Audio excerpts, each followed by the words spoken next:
There are three things that you need to know about alcohol. First of all, alcohol doesn't really give you pleasure. It just simply relieves the desire for alcohol. Number two, most of us were brainwashed into thinking that alcohol somehow enhanced our life, when the reality is we all hated it in the beginning, but then grew to learn to want it. And number three, quitting alcohol is actually a lot easier and a lot simpler and faster than most people would have you think.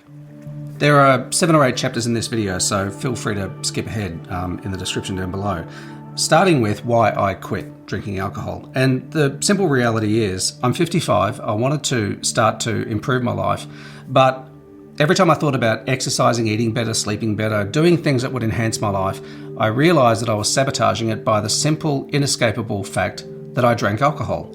Particularly on Friday afternoons, I would love to have a couple of drinks, and on a weekend, a couple of drinks would easily turn into 3 drinks, which was just too much. So I realised that I was sabotaging the second half of my life, or however you want to define it, depending on how long you expect to live when you're 55. So it became an issue of running up against the things that I kept telling myself were important to me and that I wanted to achieve, and being unable to achieve those because of my habitual drinking. Now, when I say habitual drinking, probably like most of you, I wasn't a person who got drunk. I didn't go out to bars, I didn't go out to clubs or anything like that, didn't go out drinking with my mates and stuff. My version of drinking was when my in-laws were staying with us each time, which they'd do for a few months at a time. We'd drink wine every night after dinner. And, 1 glass would turn into 2. And sometimes on a Friday or a Saturday, it could turn into 3 or 4. Or it would mean sitting in my garage having a glass of wine after work, which again on Fridays or Saturdays could easily turn into 3 or 4. And so whilst I was never a drunk, I was, like many of us, a habitual drinker. Now, the thing is, some time ago, I put together a list of the things which I believed made me happy, the things that were important to happiness for me. 2 of those things on that list were being present in the moment and treating my body with respect. Now, as long as I was going to continue to drink alcohol, it wasn't really possible to do those things effectively in my mind. So something had to change. So one day I just decided that I didn't want to be that person anymore that went to his garage after work and sat down and had a glass of red wine. I wanted to be the kind of person that did something else more meaningful and useful and that contributed to my well-being, like go for a walk around the block, hang out with my son, play computer games with my son, work on editing a video, come up with ideas for videos, whatever. Something besides sitting in my garage, knocking back a couple of glasses of Shiraz. I just thought, I don't want to be that person anymore. So it really began with identity. And I reckon this is actually one of the most important components in behavioural change, is making an identity change, deciding I want to be the kind of person that does X, or I no longer want to be the kind of person that is doing X. And so I just decided I no longer want to be that kind of person. So from there, that led to, okay, what do I have to do? If I don't want to be that person anymore, what's the next step? What do I do? Now, because I've got a habit of researching the best method for any given problem in the current circumstances, because of the nature of the work that I do, I'm always researching what's the best way to do something now. I just did some research online about the easiest, simplest, most foolproof way to just stop drinking altogether.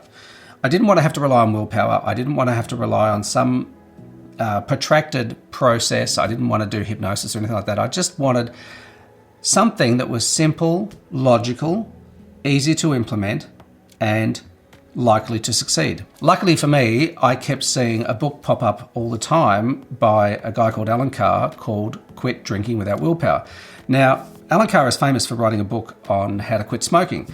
And he's now applied these principles, which are very, very sound. I mean, I'm living proof. I stopped drinking straight away. But his principles are very, very sound, and they're founded upon reinforced logic that is irrefutable, inexcusable, and impossible to ignore. So I simply read his book, and by the end of it, I was done with drinking. Which leads me to the next point, that quitting drinking, in fact, quitting any addictive behavior that is bad for us, is fundamentally easy. If we have more than a few brain cells still communicating with each other, it doesn't take a great deal of logical, well-presented, systematic information to convince us of the folly of our ways. and this is what Alan does so effectively in his book, is guide you through step by step and reinforces over and over again as you work your way through the book why it is not only easy to give up drinking, why you will do it immediately, and why you will never return to it. As he promised in the book, I found it extremely easy. I have not had the desire to drink ever since I put that book down in May this year. I read a book, finished it, stopped drinking, haven't gone back, and it's been easy.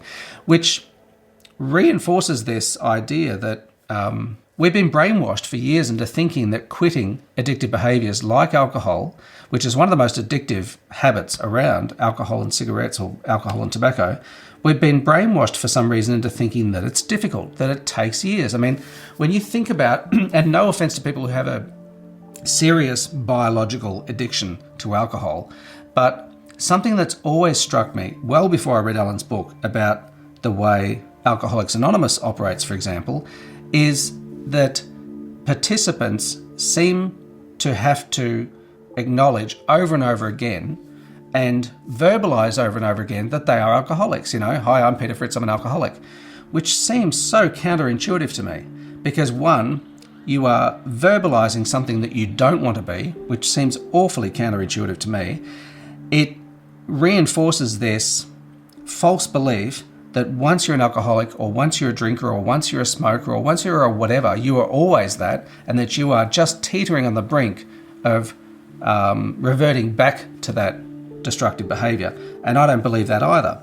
And I think that's awfully counterintuitive to the outcome that people seek wanting to quit.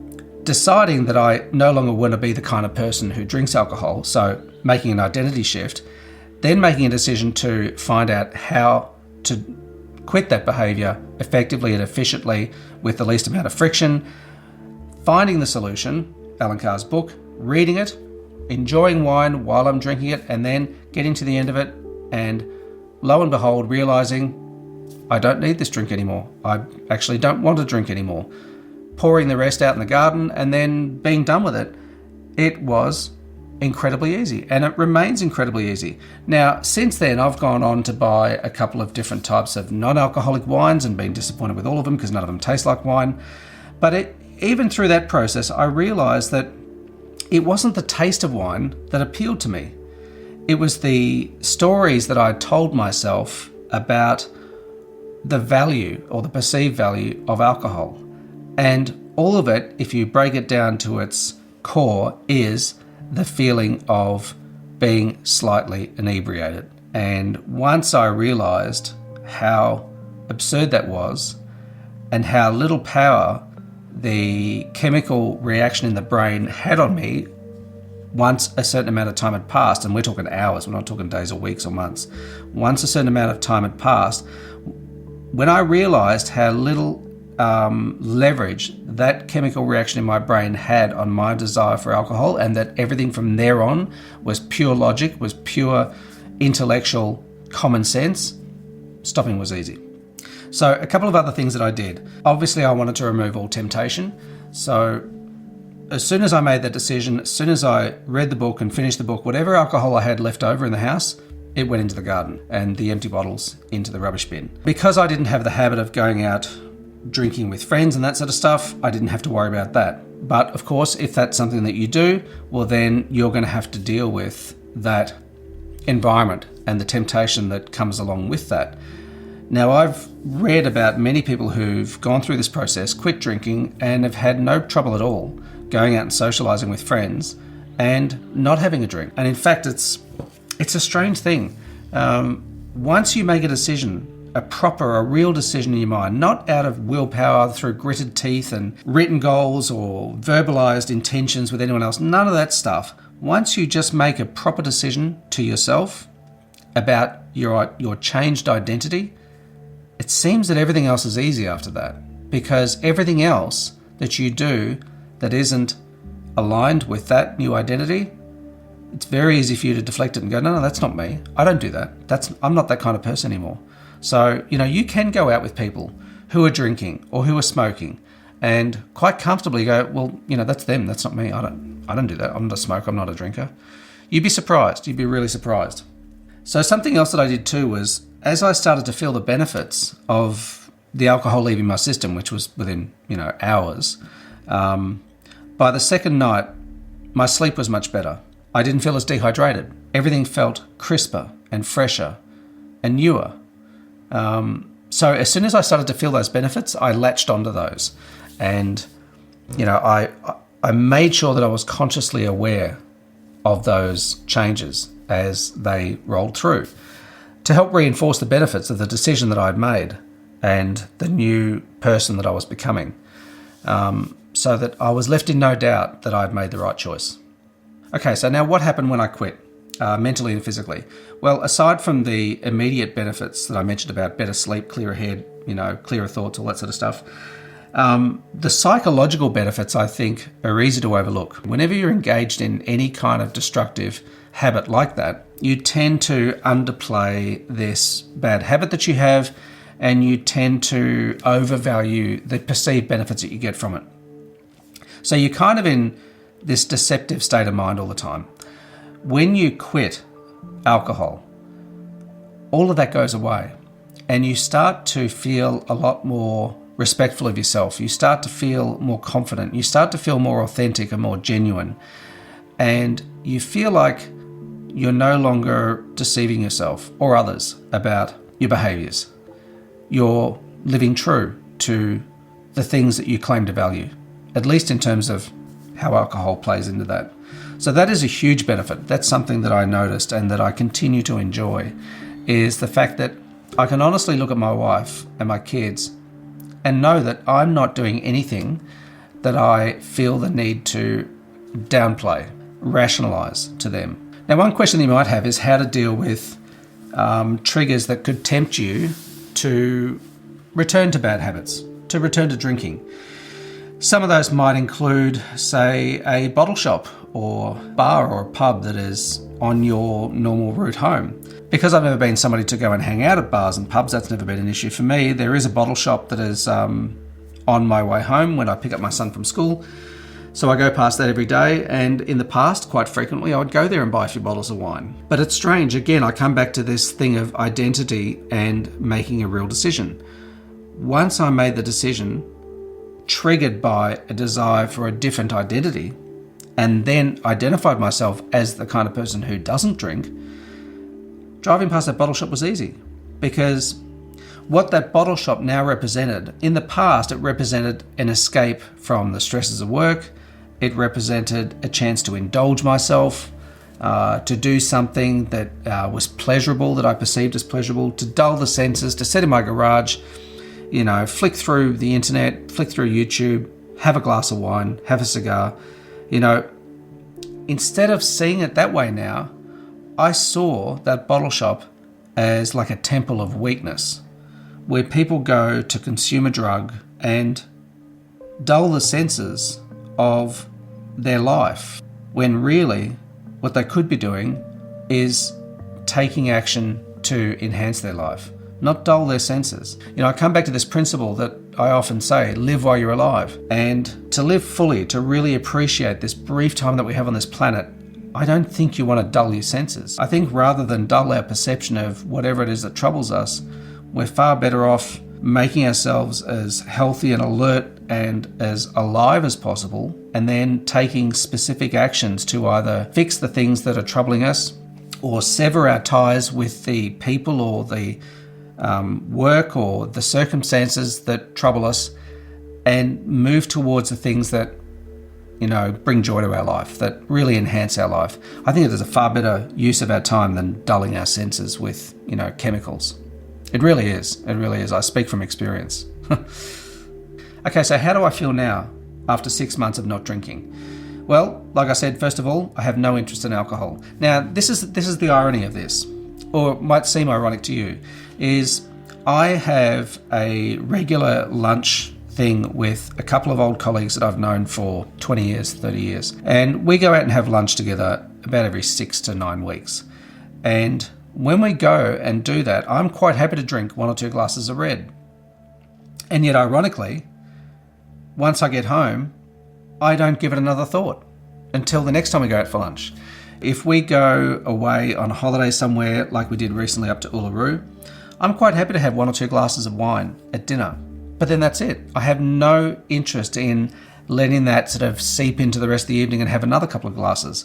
Once I have 1 or 2, that's it. I'm happy with that because I don't attach the same meaning to it that I used to. I have no desire to dull my senses like I used to. I don't feel the need to drop my guard and, chemically relax myself. I have no interest in that anymore. So again, it's back to identity. So knowing that, having that self-control, it's not even self-control because I don't have to will myself into that situation, into that level of discipline. It doesn't involve discipline at all.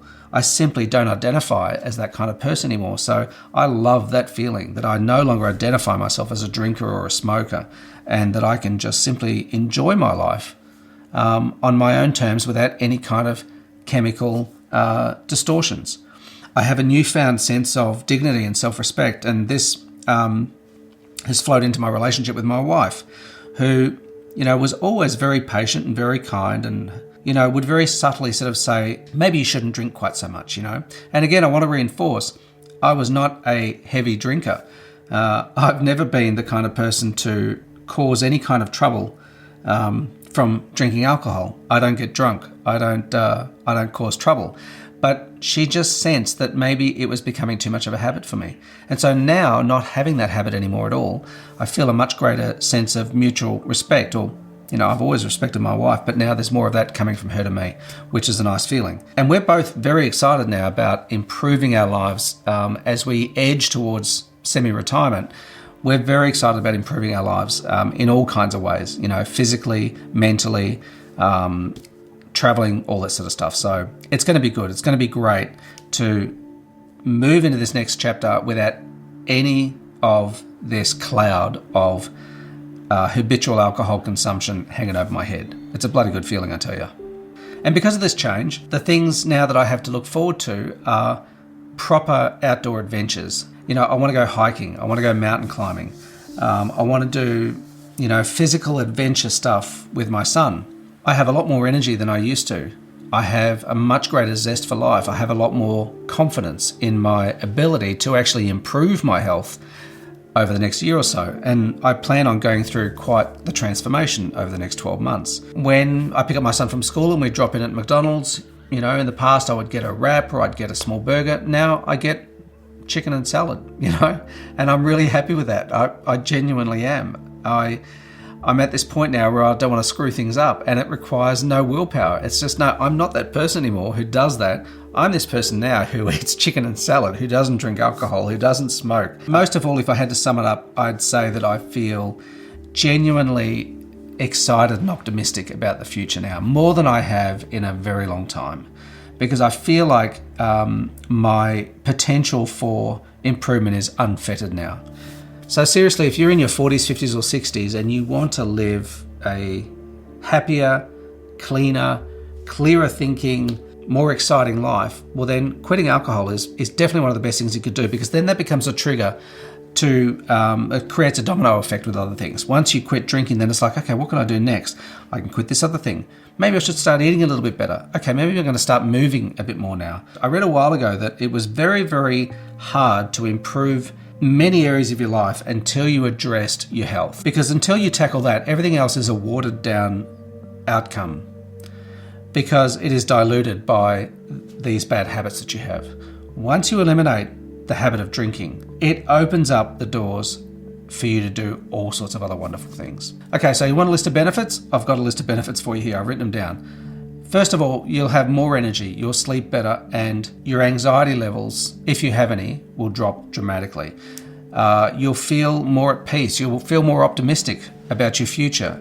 You'll get fitter. You'll be better looking. Well, I hope that's going to happen. You won't have any more abdominal pain. And look, I've got to mention too that one of the other things that got me on this path was after I had a blood test, and my doctor said there's a couple of red markers here around your liver. Actually, he said your liver is not very happy. Anyway, the long and the short of it is, once I quit the booze, I went back and he said your liver is very happy now, which was good. So if you get that occasional sort of dull ache around your liver, quitting drinking will soon get rid of that. Don't you worry.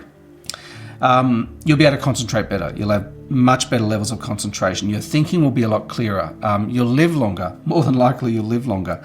You can start doing more physical things like I want to do, like hiking in the mountains. You'll save lots of money. I was not a cheap drinker. I didn't like to drink crap. I like to drink good wine. So, it wasn't uncommon for me to buy, a $40 bottle and a $100 bottle for a Friday and Saturday and drink those. So, you'll save a lot of money. But I think one of the biggest things is you'll just feel like you're in control of your life. And that is a huge deal. There are so many things that we feel that others control in our lives around technology and our dependence on certain things, up to the more sort of macro things like our economic circumstances, where we live, the career that we have, the family influence we have, things like that we feel like we don't have a great deal of control over. But when it comes to things related to your own body and your own habits and how you identify yourself, you have control over that. And quitting a habit that you know is no good for you does enormous things for that sense of self-control, which is huge because it radiates out into everything else you do. And through that, you can manifest significant change in your life in other areas. Anyway, this whole video probably sounds like a sales pitch for Alan Carr's book, and maybe it is. But seriously, a single book can change your life. I've read a number of books that have, changed my life in very positive ways. So yes, if you've been drinking too much and you want to quit drinking, I honestly believe this is one of the best ways to do it. Thousands of people around the world have read it, have done it, found it easy, just like I did. So if you want to quit the booze, read the book, follow what Alan Carr says, and start to enjoy the rest of your life. Live while you're alive.